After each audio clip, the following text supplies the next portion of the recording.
মায়ের কথা যখন বললেন স্বাভাবিক দেশবাসীর কাছে তো একটাই বলবো, উনি দেশের নেত্রী। মায়ের অসুস্থতার খবর শুনে লন্ডনের হাসপাতালে ছুটে যান তারেক রহমান। ঢাকা থেকে খবর আসে বেগম খালেদা জিয়ার শারীরিক অবস্থার বেশ সংকটজনক। একাধিক জটিলতা দেখা দেওয়ায় চিকিৎসক দল গভীর উদ্বেগ প্রকাশ করে।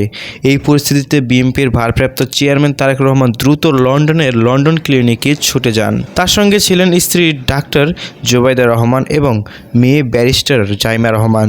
হাসপাতালে গিয়ে তারেক রহমান চিকিৎসকের কাছে খালেদা জিয়ার সর্বশেষ শারীরিক অবস্থা তুলে ধরেন।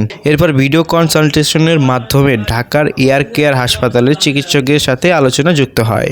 সমন্বয় করে নতুন চিকিৎসার পরিকল্পনা চূড়ান্ত করা হয়। এই চিকিৎসা শুরু হওয়ার পর খালেদা জিয়ার অবস্থা আর খারাপের দিকে যায়নি, বরং পরিস্থিতি বেশ স্থির আছে বলে জানানো হয়েছে। সো ভিউয়ার্স, খালেদা জিয়ার এই অসুস্থতার খবর শুনে তারেক রহমান হাসপাতালের ক্লিনিকে ছুটে যান। এই বিষয়টিকে আপনারা কিভাবে দেখছেন তা জানিয়ে গুরুত্বপূর্ণ মতামতটি কমেন্ট করতে পারেন আমাদের কমেন্ট বক্সে।